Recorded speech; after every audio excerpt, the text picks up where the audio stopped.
he's not showing me anything that leads me to think that he's a top fighter or he's going to be a top fighter in this division, bro. He's in the hardest division in the world. In the world.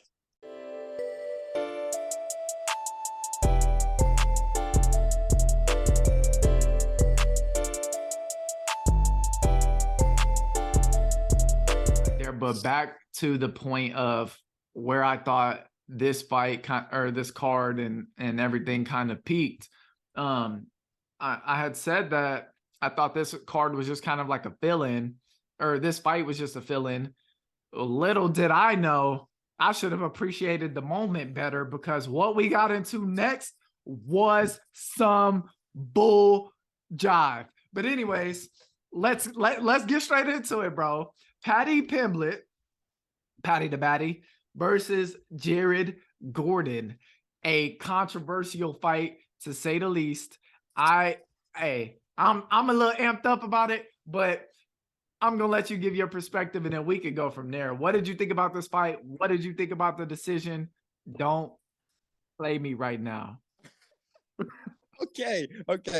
So first, what I thought about the fight was I thought Paddy looks the same, bro. Like, he doesn't look like he's improving. He just looks like the same things that, and it's only been 2 fights, but the same things that they were talking about in his first fight, he has an issue in his second fight and in his third fight.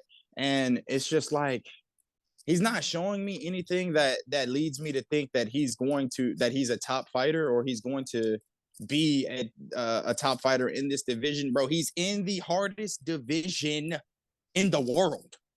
In the world. Like, we got guys like Michael Chandler that might ruin his career, and he's not getting over. We got guys like Michael Chandler that will put this guy on a poster, bro. He will put him on a milk carton, fam. So you think what Jared Gordon was hitting Paddy with, bro? Chandler hit you with that, bro. All right, bro. He's gonna be on the next flight to Liverpool. You're gonna be on the next flight back to wherever bro. Anyway, so but what I thought about the specific fight as it pertains to Jared is one, the size difference. Bro is way bigger than Gordon. Way bigger. No excuse for you not to like dominate this man, because you're supposed to be better than him, and you are way big, fam. That look like our players on FIFA, fam. That look like our players on FIFA going against some center backs, dog. Like, Jesus. And Gordon was getting his rocks off on him. It was what I will say is it was a close fight. That's what I will say. It was a close fight. And part of it being a close fight is that neither one of these guys were spectacular. So like, it's just it was mid, bro. It was mid. We got some mid, and I mean, I don't think Paddy co-mains again for a while, because that was abysmal. That was abysmal. I could get my shit off right now, but we're on a time restraint, so that I won't do at the moment too much. But I need to ask you about Michael Chandler ruining his career, because as time progresses, as I see more, I become less of a Michael Chandler guy. I think he might be if not then one of the most overrated people in the UFC. And I get it. He's great for marketing, which is usually how you end up in that conversation. But come on, bro. I mean, you was talking down on Tony Ferguson being old and all that, and that's one of the 2 wins that he has. You know what I'm saying? And can't seem to beat one of these guys. But I'm glad you brought up Chandler, because from what I saw from this Paddy the Baddy fight, that might be his ceiling / his calling, which is just incredible that this division can keep rolling people that have that big fight of the night type caliber, but maybe not the championship type caliber. And let me, I don't think I've ever told you this, but let me let you know that this was my introduction to Paddy the Baddy. Never seen him fight before, heard about him. I know, I have the general idea. He usually gets real big and puffed up, and then he does the weight cuts, doesn't really focus on his eating outside of this, obviously has the personality and all that good stuff. But this was my introduction. And where I really started looking into it was actually before the fight with the whole Ariel Helwani, Dana White thing. So of course, you know, we had to do our due diligence there, because come on, bro, that's a whole nother video in and of itself, talking about the 13th time of the year journalist for the MMA or UFC, whatever it is. But again, that's another video, different time. What we're talking about right here is the robbery that I viewed. The robbery. Close fight, cool. But I'll tell you like this, and this was something I was thinking about earlier today. Word to LeBron, but I was actually thinking about it earlier today. When the fights are close, this business, which is the UFC, is going to give it to the person that's better for company dollars. And that is what I saw Saturday night, because we've seen it countless times, right? A fight's close with, I don't know, let's say Sean O'Malley and Peter Yan. We're giving it to Sean O'Malley. A fight's close with, and see, that's a better example because it lines things up in the division a different way, because I could easily say some of those John Jones fights were close and they ended up giving it to John Jones. But what's the phrase we always say? To be the champ, you got to beat the champ. Well, this was far from a championship caliber fight. Couldn't be further.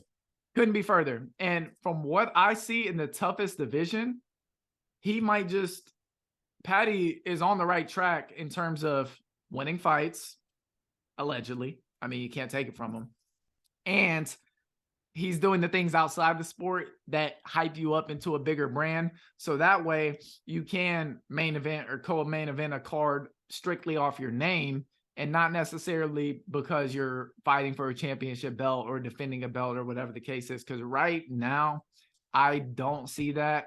And one thing that I guess I agree with, and it's interesting that Ariel and Dana both had this point on the matter, is that the game plan in the third for Jared Gordon, it was foolish, right? He should have, especially in a fight where he wasn't in any danger, it looked like he had the better game plan.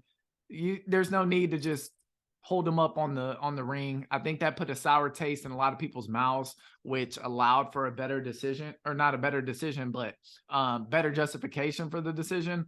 But if he felt like, if I'm in his shoes and I feel like I'm winning those first 2 rounds, which he did, and he won the 3rd round. He won all 3 rounds. But anyways, I guess I need to go back and look, but I don't blame him, but I don't agree with it. I can tell you that. I do have a question for you. Did you feel like Paddy might have been nervous for the moment, or did Jared Gordon just have a better game plan coming into the fight? Hell no, bro. Paddy is literally a pick me, bro. Nervous and attention and all of that shit does not faze him. This is what he is made for. He wants that. He loves that. He lives for that. There is no excuse for what we saw. We saw what he is. We saw the lack of a skill. We saw the lack of defense. Man, it wasn't.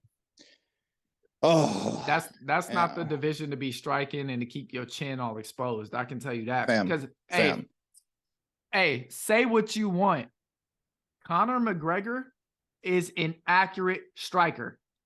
And Conor McGregor, throughout his whole career, has had a lethal sniper rifle type of left hand. So build that up to be whatever you want.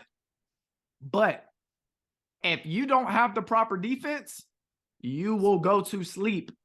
You will go to sleep. Even in the fights that he lost with Dustin Poirier, there were times where Dustin Poirier was rocked. This is Conor McGregor. And if you don't think Dustin would do the same thing, also an accurate striker, the champion's an accurate striker. You talk about Michael Chandler, nothing but hooks guy, wild swinger.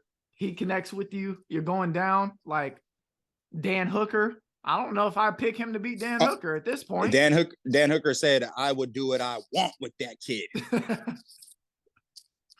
Who has he said that about? Nobody. What the fuck? But this is why I said something about Michael Chandler. I picked a guy who is top of the division but can't seem to break through. Is Paddy having a war with Gaethje? Is Paddy having a war with Poirier? Bro, these guys are putting him to sleep. And I have to apologize to Justin Gaethje because I left his name out, not by lack of respect, but just this. He just blanked. Justin Gaethje. Putting him to sleep. Bro, he's turning you into mashed potatoes, bro. Oh my God. So yeah, I think that it was a bad game plan. And I think one thing that I think one thing that is an issue is Paddy thinks he's won those fights, those rounds clearly. There is no clear winner. And Gordon can't think he won those rounds either. You can't.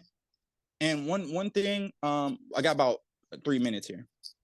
One thing that I need to touch on is that this, the kind of narrative that the UFC, Dana can have a favorite, or Dana can have somebody that he wants to win, but Dana does not pick the judges. The UFC cannot pick the judges. They actually have, this isn't a UFC problem. This isn't a Bellator problem. This is a MMA problem with judging. They don't get to pick the judges. They don't get to hire, fire the judges. This is a state athletic commission that gets to pick and place these judges here. And if you go back through the history of the UFC, they have countless times where their stars have won, specifically George St. Pierre. And Dana has come out and say, did you watch that fight? He did not win that fight. So there's countless times of we need accountability for these judges. And maybe you may be right about one thing. The judges may be picking the more favorable guy, but it's not the UFC making these calls. They can't make the calls because they're having the same issue even when certain people win. It's like, specifically St. Pierre, this is the champion and this is one of the GOATs of the sport. Dana comes on right after like, did you see him win? Because he didn't win. I didn't see him win. And this is an issue. And there's nothing we can do about it because there's no accountability. And the only people that could start this fight seriously, like we need the leader in the UFC or the leader in mixed martial arts to be the leader in the forefront of finding a way to hold these judges accountable because they're ruining the sport. That's we're going to make a whole new video in and of itself about the judging in the UFC because that shit cannot happen. We didn't even get to the main event yet, and we're talking about judging. Bro, I'm telling you right now, that main event had me so mad, bro. I couldn't go to sleep. I had to figure out something to express the way I was feeling and get it out of my body because that shit was unacceptable 1,000%. But I know you have to go. I'm going to be respectful of your time. We will get to the main event in a later video. I appreciate your time today. Any final thoughts before you get out of here? The only thing I would have to say is that judges are terrible. And in a card, think about this, bro. The judges only played a factor in 2 out of 12 fights. The other 10 were finishes. 10 finishes on a card. The judges play their role in 2 fights and they ruin a whole card. Can't leave it in the hands of the judges. And no one did but 2 people. 2 out of 10, bro. 2 out of 10. And now it's one of the worst cards we've ever seen. At least it's highly talked about, right? As long as it's talked about, it lives forever. Hey, you know what the UK GOAT said? They say controversy sells. Controversy sells. Shout out to my boy Central C. This man said the UK GOAT. I thought you were UK talking about, GOAT. I thought you were talking about Tom Aspinall. On that note, it's been a pleasure, brother. Bid you adieu. We will reconnect for the main event. Safe travels. Have fun in Miami. Be safe. Watch out, bro. And we'll catch you on the next one. Jesters. Thanks for watching Certified Jesters. If you like the video, please make sure to give it a thumbs up. Subscribe if you want to see more content like this. And don't forget to ring the bell so you never miss a post.